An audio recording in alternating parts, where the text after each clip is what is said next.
So ayan mga kadrama-rama, alam ko pong inaabangan nyo po no, yung next na mangyayari dito sa Shining Inheritance, dahil alam naman po natin mga kadrama na bumalik na nga po talaga yung tunay na alaala nga po talaga ni Lola Aurea, at saka iniligtas nga po talaga ito ni Ina. At dahil nga po talaga dito kay Ina, sobrang nagpapasalamat nga po talaga itong si Lola Aurea sa kanya, dahil kahit hindi niya ito totoong kadugo, totoong kamag-anak, ay siya para itong nagpapakita talaga ng totoong pagmamahal at care sa kanya. At dahil nga po talaga dito mga kadrama, kung makikita natin itong si Lola Aurea ay okay naman na talaga siya. Naalala niya na po talaga yung mga apo niya, itong sila Charlie, sila Lani, ay talagang sabi pa nga ni Lola Aurea na ngayong okay na siya, ay wala na po talagang makakapagpigil pa talaga sa kanya. At dahil nga po talaga dito mga kadrama, ngayon tinatago pa nga po ito ni Lani o ni Ina dito sa kanyang pamilya, pero darating po talaga yung oras na yun na magpapakita po talaga itong si Lola Aurea. At dahil nga po talaga dito ay haharapin ni Lola Aurea itong sila Charlie at saka itong sila Lani, at sasabihin niya ngayong okay na ako, humanda kayong dalawa, lintik lang ang walang ganti, diba? Asahan nyo ang bagsak nyo Lani at Charlie, sa kulungan ang bagsak nyong dalawa, diba? Kung nauuto nyo yung aking mga apo, pues ako at saka si Ina hindi nyo mauuto, diba?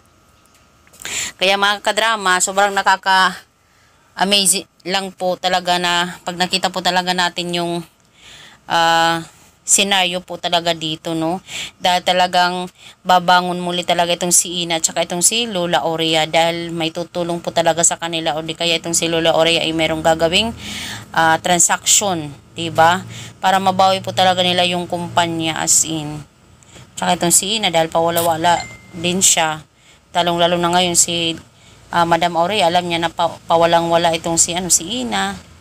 Talagang nararapat lang naman po talaga na pasayahin talaga itong si Ina one day. Matutulungan talaga siya ni Lola Aurea at may babalik nila yung kumpanya at saka yung Nono's Favorites. So mga kadrama, talagang abangan na lang natin yung kahihinatnan talaga ni Charlie at saka ni Lani, dahil sa resulta or consequences ng kanilang mga kasalanan, di ba? So mga kadrama, maraming salamat sa palagi niyong panonood. Huwag niyo pong kalimutan na i-like, i-share, at subscribe yung aking channel para sa susunod na video mga kadrama is ma-update ko po kayo. Malaking tulong po talaga kayo mga kadrama sa aking channel. So yun lang po, maraming salamat again. Bye! Abangan na lang po natin. Maraming salamat mga kadrama, malaking tulong po talaga kayo sa aking channel. Yun lang po, bye bye, abangan. Please share po. Bye!